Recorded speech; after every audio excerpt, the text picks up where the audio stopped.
My dear friends, मेहनत अभी जारी है, पहचान ऐसी बनाकर छोड़ेंगे कि मौत भी आने से पहले पूछेगी, मे आई कम इन सर। नमस्कार दोस्तों, मैं welcome to all of you officers club. My dear friends, आज का जो इस सेशन है वो बेसिकली बजट बेस्ड सेशन होने वाला है। तो माय डियर फ्रेंड्स, हमारा जो फोर्थ कमिंग एग्जामिनेशन यानी LDC 70% होने वाला, उसके रिगार्डिंग में एक धमाकेदार वीडियो है जो कि काफ़ी ज़्यादा सुपर वीडियो होने वाला है। तो वीडियो में स्टार्ट में बने रहिए, और यदि आप इस चैनल पर नए हैं तो just subscribe this channel, because इस चैनल पर आपको हर अपडेटेड से अपडेट किया जाता है। तो my dear friends, don't kill the time and let's begin.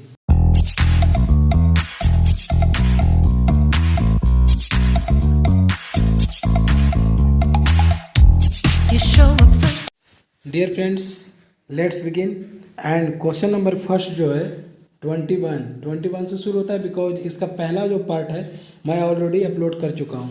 आप प्ले लिस्ट में जाकर वहाँ से बजट का वीडियो देख सकते हैं। क्वेश्चन नंबर 21 कि in respect of major projects while doing more than the prescribed limit, a memorandum is prepared and weighted by Railway Board Finance before sending to Niti Aayog for perusal of which authority। यानी question कह रहा है कि in respect of major project while doing more than the prescribed limit, जो prescribe limit है उस limit से ज़्यादा वैल्यू का जो भी मेजर प्रोजेक्ट होते हैं उसके लिए एक मेमोरेंडम प्रिपेयर किया जाता है, और जो कि रेलवे बोर्ड फाइनेंस के द्वारा वेटेड किया जाता है बिफोर सेंडिंग नीति आयोग, यानी नीति आयोग को भेजने से पहले रेलवे बोर्ड फाइनेंस के द्वारा उसको वेटेड किया जाता है। तो नीति आयोग को भेजने से पहले किसके प्रयोजन के लिए, किस अथॉरिटी के प्रयोजन के लिए उसको भेजा जाता है। तो इसका जो राइट आंसर है वो है एक्सपेंडेड बोर्ड ऑफ रेलवे, जिसको कि शॉर्ट में बोलते हैं EVR। एक्स्ट्रा विजिटरी रिसोर्सेज भी होता है, और EVR का मतलब एक्सपेंडेड बोर्ड फॉर रेलवे भी होता है। ओके, तो right answer is B. Next question 22 number कि arrange in the order of occurrence for major projects whose value is more than the prescribed limit। यानी क्वेश्चन कह रहा है कि इसको एक ऑर्डर में अरेंज कीजिए फॉर मेजर प्रोजेक्ट, जो कि मेजर प्रोजेक्ट्स किस क्रम में घटित होता है उसको अरेंज एक ऑर्डर में कीजिए, whose value is more than the prescribed limit, जिसका कि वैल्यू प्रिस्क्राइब्ड लिमिट से ज़्यादा हो। तो एक किस प्रकार से एक सीक्वेंस में आएगा, तो देखिए ये सीक्वेंस में आ जाएगा। पहले क्या, कंसीडर्ड बाय EVR, अभी हम लोग पढ़े एक्सपैंडेड बोर्ड फॉर रेलवे को परयूजल के लिए भेजा जाता है। तो पहला क्या हो जाएगा, कंसीडर्ड बाय EVR, यानी ऑप्शन बी। अब इसमें ऑप्शन बी ढूंढेंगे, तो ऑप्शन बी एक 1 में है और एक डी में है, लेकिन बी के बाद कौन सा होगा, तो कहता है कि जब EVR के द्वारा कंसिडरेशन हो गया तो उसके बाद क्या होगा, तो इन principle approval of NITI Aayog, because अभी हम लोग पहले क्वेश्चन में देखे कि before sending to NITI Aayog for परयूजल of which authority, यानी किस अथॉरिटी को परयूजल के लिए अवलोकन के लिए भेजा जाता है। तो यहाँ पर क्या हो जाएगा, EVR के बाद बी के बाद ए हो जाएगा। चलिए बी के बाद ए। अब हमारे दो ऑप्शन में से एक डी तो छट गया, तो यानी आंसर मेरा क्या हो जाएगा, BACD। अब सी क्या है, कहता है CCA अप्रूवल। चलिए डी क्या है, तो inclusion in the pink book, last में उसको पिंक बुक में इंक्लूजन कर देना है। ठीक है, चलिए बढ़ते हैं अगले क्वेश्चन की ओर। एंड जो क्वेश्चन नंबर 23 है वो कुछ इस तरह से है कि railway projects valuing more than the prescribed limits are considered by expanded board for railway, यानी EVR before sending to NITI Aayog for in principle approval. EVR consist of members from, यानी उसमें जो मेंबर्स होते हैं उस कमेटी में वो कहाँ से मेंबर, उसमें किस किस विभाग से उसमें मेंबर होते हैं। तो देखिए एक तो उसमें रेलवे बोर्ड का रहेगा, रेलवे बोर्ड के मेंबर होते हैं। दूसरा नीति आयोग, ये भी सही है। तीसरा ministry of programme implementation and statics, ये भी सी भी। एंड चौथा जो है मिनिस्ट्री ऑफ फाइनेंस, यानी इसमें जो ऑप्शन हो जाएगा D, A, B, C, D सभी होगा। ओके, चलिए नेक्स्ट क्वेश्चन देखते हैं। क्वेश्चन नंबर 24 कि for inclusion in the pink book projects valuing less than ₹20 crores are approved and approval to process more than rupees 20 crore works on file signified by which authority, यानी 21 authority के द्वारा signify किया जाता है, यानी project valuing less than rupees 20 crore, 20 crore से कम का हो तो approved, and approval to process, और अप्रूवल का जो प्रोसेस होगा वो more than rupees 20 crore works on file होगा। तो इसका जो राइट आंसर है वो है AMS कमेटी। ओके, AMS यानी कैप स्मॉल में है AMS कमेटी। ठीक है, चलिए क्वेश्चन नंबर 25 देखते हैं कि expenditure can be incurred on A project और वर्क अपॉन, यानी expenditure can be incurred on A project और वर्क अपॉन, तो ये कोई भी एक्सपेंडिचर किस प्रकार से इनकर्ड किया जाता है, तो sanction of detail estimate for the work included in the pink book, so right answer will be option C. चलिए बढ़ते हैं अगले क्वेश्चन की ओर, एंड जो नेक्स्ट क्वेश्चन है 26 कि separation convention of 1924 on railways is the result of recommendation of which committee, यानी किस कमेटी के बेस पर, किस कमेटी के रिकमेंडेशन पर 1924 में जो रेलवे है वो उसको सेपरेशन कन्वेंशन ऑफ 1924, यानी किस कमेटी के बेस पर रिकमेंडेशन पर रेलवे को अलग किया गया, तो इसका जो राइट आंसर है वो है एकवर्थ कमेटी। ठीक है, चलिए बढ़ते हैं नेक्स्ट क्वेश्चन की ओर, और अगला जो क्वेश्चन है थोड़ा जूम कर लिया जाए ताकि पढ़ने में सुविधा हो हमें भी और आपको भी।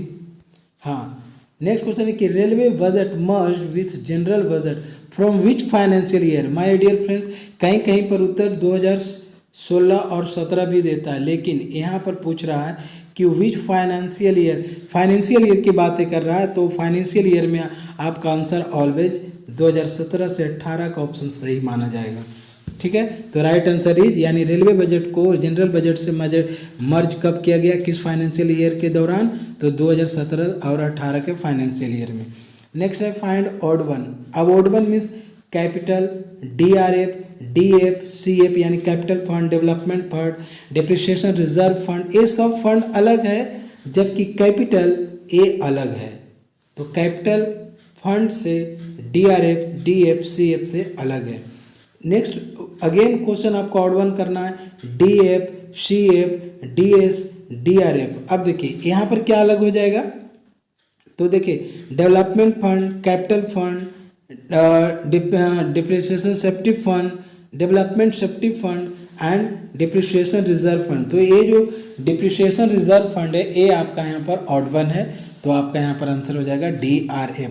बिल्कुल जो भी क्वेश्चन का कलेक्शन है आप ये समझ लीजिए कि मे भी डायरेक्ट क्वेश्चन आ जाए। चलिए बढ़ते हैं आगे।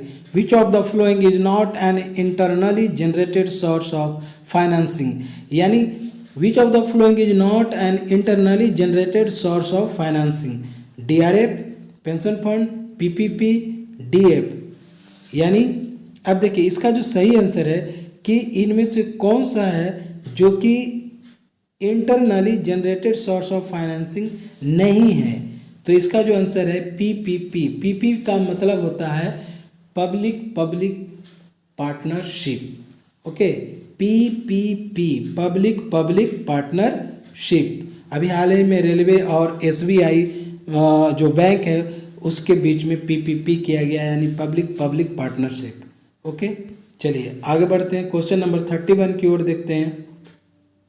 31 में क्वेश्चन है कि विच of this is not true capital, which of this is not true, इनमें से कौन सही नहीं है, तो कहता है कैपिटल इज, कैपिटल क्या है, तो part of gross budget support. ये बिल्कुल सही नहीं है, क्योंकि देखिए used for creation of assets on railway, तो कोई भी एसेट्स का क्रिएशन करना हो, नया एसेट बनाना हो तो हमको कैपिटल चाहिए।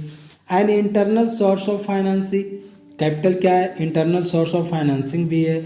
और चौथा है कि नॉन ऑफ दिस, तो ये तो होगा नहीं, यानी which of this is not true, तो capital is part of gross budget support, ये कभी नहीं है, यही इसमें ट्रू नहीं है।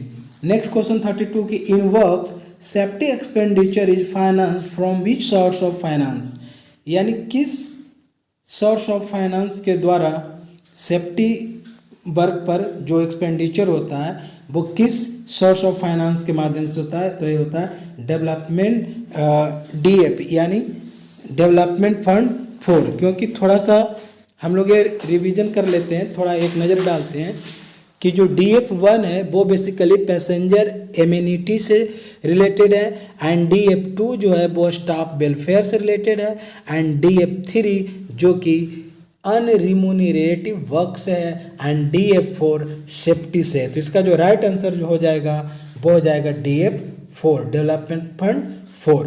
ओके, चलिए बढ़ते हैं अगले क्वेश्चन की ओर। कहता है under which major head funds created out of surplus are shown, यानी अंडर विच मेजर हेड, किस मेजर हेड के अंतर्गत फंड्स जो क्रिएट किया जाता है out of surplus are shown, जो सरप्लस फंड्स होते हैं जो क्रिएटेड किया जाता है उसे किस मेजर हेड के अंतर्गत दिखाया जाता है। तो कभी भी सरप्लस फंड जो होता है वो मेजर हेड 3006 यानी 3006 मेजर हेड के अकॉर्डिंगली ही उसको दिखाया जाता है। ठीक है, चलिए अगला क्वेश्चन पढ़ते हैं कि earning of commercial lines are shown against which major head, किस मेजर हेड के अंतर्गत जो कॉमर्शियल लाइंस की जो अर्निंग होती है उसको दिखाया जाता है। तो कॉमर्शियल लाइंस की जो अर्निंग होती है वो मेजर हेड 1002 के द्वारा दिखाया जाता है। तो यहाँ पर दो क्वेश्चन है, वो बिल्कुल ध्यान देने वाली बात है कि under which major head funds created out of surplus, यानी आउट ऑफ सरप्लस फंड जो क्रिएट किया जाता है उसको मेजर हेड 3006 के माध्यम से दिखाया जाता है, और जो कॉमर्शियल लाइंस की जो अर्निंग होती है उसे 1002 मेजर हेड के द्वारा दिखाया जाता है। ठीक है, चलिए next question, miscellaneous receipts are shown against which major head. अब देखिए मेजर हेड से यहाँ पर 3 क्वेश्चंस है और तीनों ही इम्पॉर्टेंट क्वेश्चन है, तो आप बिल्कुल माइंड में इसको एकदम बाय हार्ट कर लीजिए और माइंड में ऑलवेज इसको रखिए कि जो किस मेजर हेड के द्वारा मिसलेनियस रिसिप्ट को दिखाया जाता है। तो इसका जो राइट आंसर हो जाएगा 1001। तो 1001 मिसलेनियस रिसिप्ट, 1002 कॉमर्शियल लाइन का अर्निंग, एंड 3006 जो हो जाएगा सरप्लस, जो भी फंड्स क्रिएट किया जाता है उसको 3006 के माध्यम से दिखाया जाता है मेजर हेड। ओके, चलिए बढ़ते हैं अगले क्वेश्चन की ओर।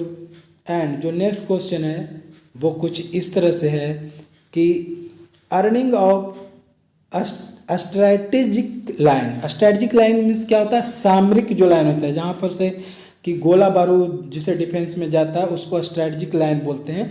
तो कहता है earning of strategic lines are budgeted against which major head, यानी किस मेजर हेड के द्वारा जो स्ट्रैटेजिक लाइन के जो अर्निंग होती है उसको दिखाया जाता है। तो देखिए 1002 में आपका अर्निंग ऑफ कॉमर्शियल लाइन है और 1003 में जो है वो अर्निंग ऑफ स्ट्रैटेजिक लाइन है।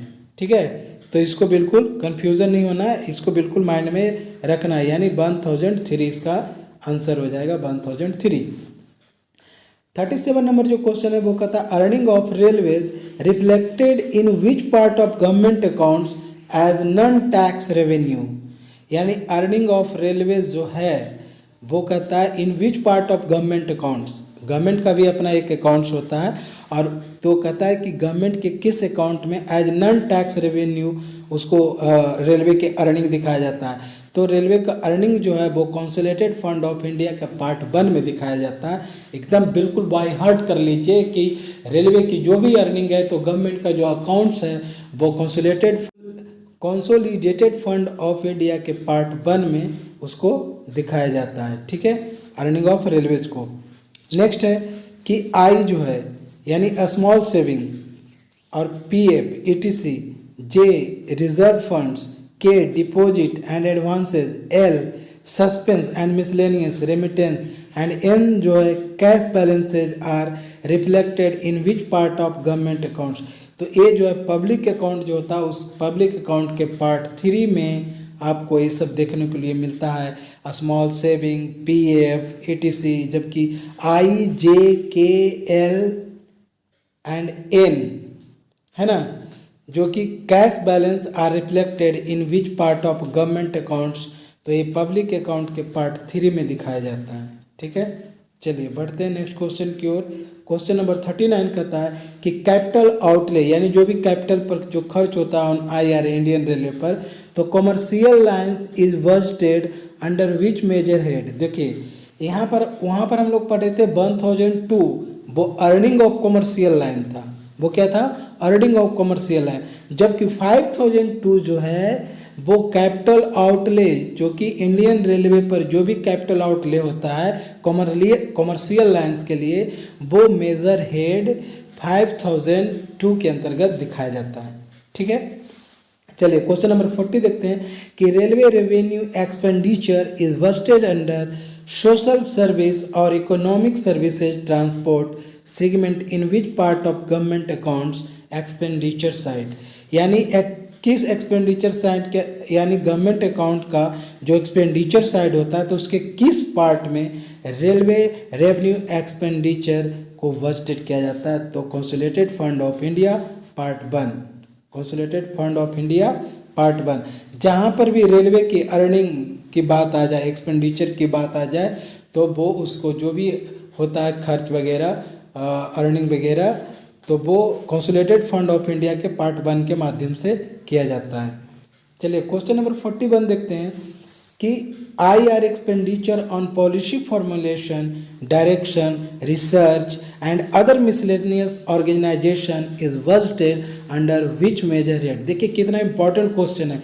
कहता है कि इंडियन रेलवे का जो एक्सपेंडिचर होता है किस चीज़ पर?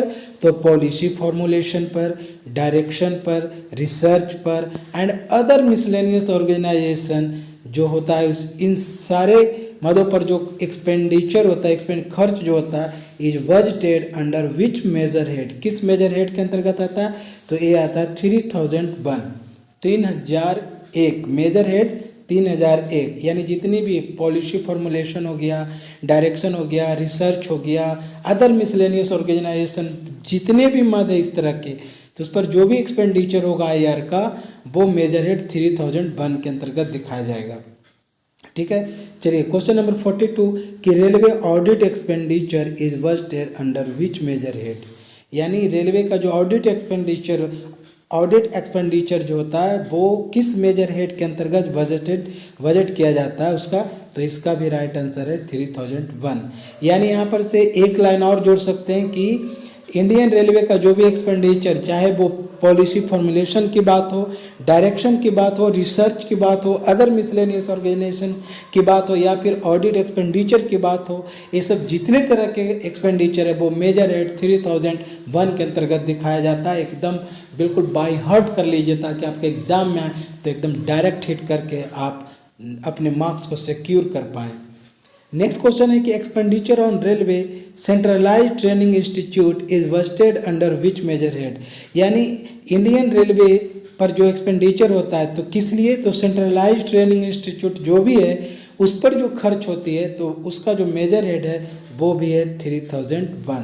यानी 3001 देखिए कहाँ कहाँ से इम्पोर्टेंट है। एक बार मैं फिर से रिपीट कर देता हूँ, चाहे वो पॉलिसी फॉर्मुलेशन की बात हो, डायरेक्शन की बात हो, रिसर्च की बात हो, अदर मिसलेनियस ऑर्गेनाइजेशन की बात हो, ऑडिट एक्सपेंडिचर की बात हो, या फिर सेंट्रलाइज ट्रेनिंग इंस्टीट्यूट हो, इस सब किसी भी तरह का मद उस पर जो भी एक्सपेंडिचर होगा अंडर IR तो वो मेजर हेड 3001 के अंतर्गत ही किया जाएगा।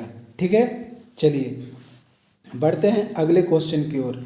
एंड जो नेक्स्ट क्वेश्चन है वो कुछ इस तरह से है कि Indian railways revenue expenditure on commercial lines is budgeted under which major head.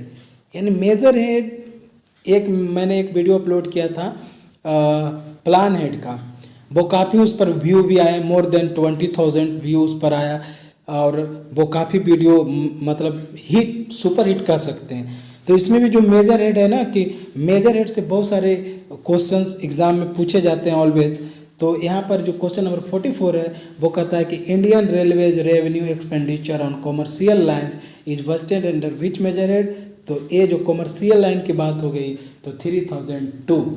ठीक है, next 45 appropriation to funds from railway surplus is budgeted under which major head. अब देखिए appropriation to funds from railway surplus, railway के जो भी surplus है तो उसमें जो फंड्स का एप्रोप्रिएशन किया जाता है वो किस मेजर हेड के अंतर्गत किया जाता है, तो एक किया जाता है 3006 के अंतर्गत किया जाता है। ठीक है, चलिए बढ़ते हैं question number next. And question number 46 है कि railway expenditure of a strategic lines on capital account is budgeted in transport segment under which major head. देखिए जैसे ये स्ट्रेटजिक लाइन है तो ये कैपिटल अकाउंट है, याद रखिएगा। तो ये कैपिटल अकाउंट है तो ये 5003 हो जाएगा। 5002 कॉमर्शियल लाइन के लिए, 5003 स्ट्रेटजिक लाइन के लिए, और वहाँ पर क्या था 3000 नहीं 1002 एंड 1003, जो कि 1002 जो था वो कॉमर्शियल लाइन के लिए था एंड 1003 जो था वो स्ट्रेटजिक लाइन के लिए था। मैं बार बार रिपीट इसलिए कर रहा हूँ ताकि आपको वीडियो एक बार में सुनते सुनते बाय हार्ट हो जाए, आपको बिल्कुल कंठस्थ हो जाए ये सब matter. Next 47, how many demand for grants are allotted for ministry of railways after merger of railway budget with general budget. My dear friends, question कर रहा है कि रेलवे बजट को जब जनरल बजट से जब मर्ज किया गया तो कितने तरह के डिमांड फॉर ग्रांट्स अलॉटेड किया गया, तो इसमें जो आंसर हो जाएगा वो है सिर्फ 1 और 1 एक। नेक्स्ट कि annual financial statement refer to article 112 यानी 112 यानी 112 आर्टिकल 112 का first the constitution of India is otherwise known as, तो इसको बोलता है एनुअल बजट। यानी हमारे कंट्री में जो एनुअल बजट होते हैं, वार्षिक बजट जो पेश किया जाता है वो एज पर आर्टिकल 112 के पैरा 1 के अनुसार इसको पेश किया जाता है। ठीक है, तो ये एनुअल बजट हो गया। चलिए नेक्स्ट जो क्वेश्चन है वो क्वेश्चन नंबर 49 है कि विच of the flowing constitute inventory budget of IR under capital segment. अब क्वेश्चन का ऑप्शन देखिए, store budget, WMS budget, miscellaneous advance capital, works budget. अब देखिए वर्क्स बजट को यदि हम इग्नोर कर दें तो और यदि हम फोकस करें स्टोर बजट पर, works of manufacturing suspense budget पर, मिसलेनियस एडवांस कैपिटल पर, तो ये जितने तरह के बजट हैं वो जो है वो inventory budget of Indian railway के इन्वेंट्री बजट है जो कि कैपिटल सेगमेंट के अंतर्गत आता है। तो इसका आंसर जो हो जाएगा store budget, WMS and miscellaneous advance capital. तो इसका जो आंसर हो जाएगा ABC तीनों हो जाएगा। एंड क्वेश्चन नंबर 50 है कि percentage of working expenses to gross earning is known as. देखिए आपने ऑपरेटिंग रेशियो का नाम आपने सुना होगा कि ऑपरेटिंग रेशियो का कभी कभी फार्मूला पूछ देता है कि what is the formula of operating ratio, और यहाँ पर उसी चीज़ को घुरा कर दिया है कि परसेंटेज ऑफ वर्किंग एक्सपेंसेस, यानी जितने भी वर्किंग एक्सपेंसेज हुआ उसका परसेंटेज ग्रॉस अर्निंग के कंपेरेटिवली किया जाए तो उसको ही जाना जाता है ऑपरेटिंग रेशियो के रूप में जाना जाता है। ठीक है, चलिए क्वेश्चन नंबर 50 हो गया। अब क्वेश्चन नंबर नेक्स्ट जो है वो कुछ इस तरह से है। देखिए very important question, first question ही इंपॉर्टेंट है और first question 51 important ratio work out to gauge the financial health of zonal railway and IR as whole is.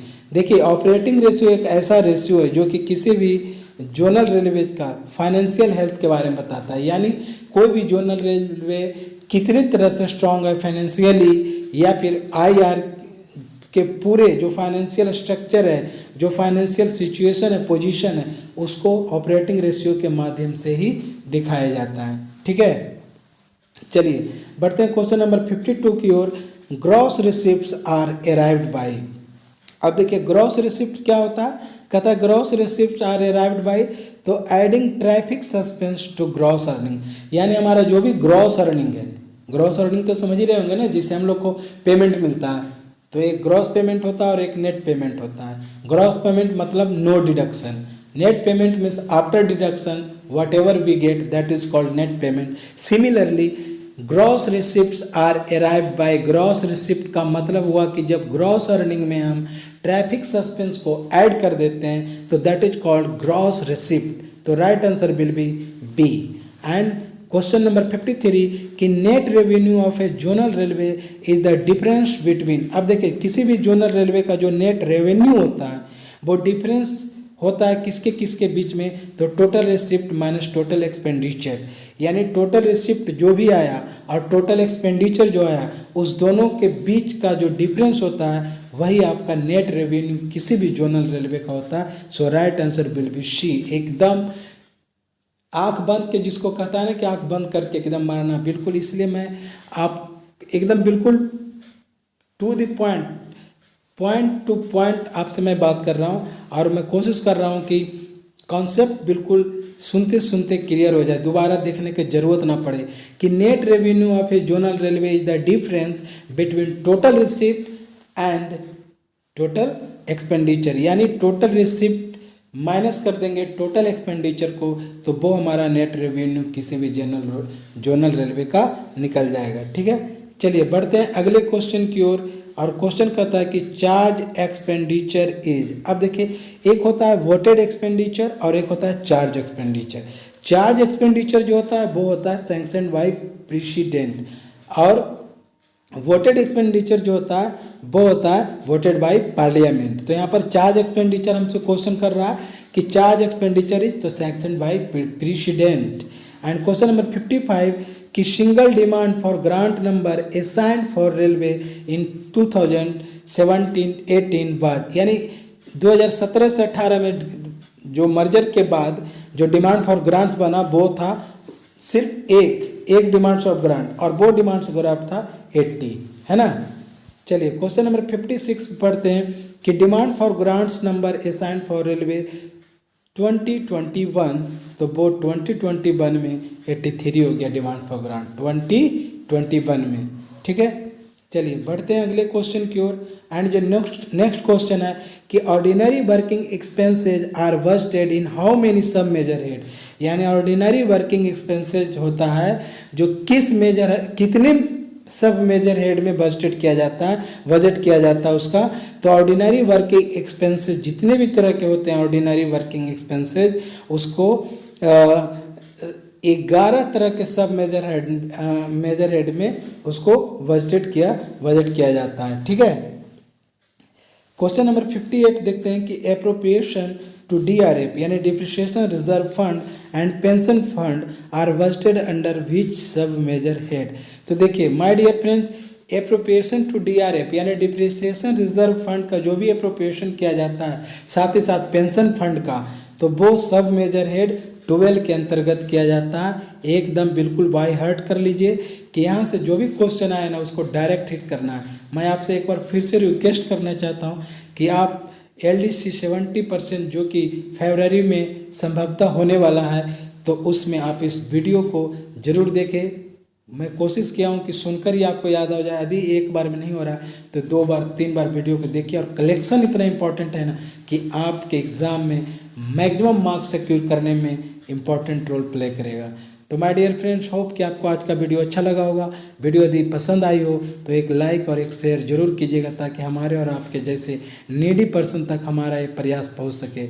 My dear friends, मिलते हैं एक ऐसे ही इम्प्रेसिव एंड इन्फॉर्मेटिव वीडियो के साथ। Till then bye bye, see you, love you all.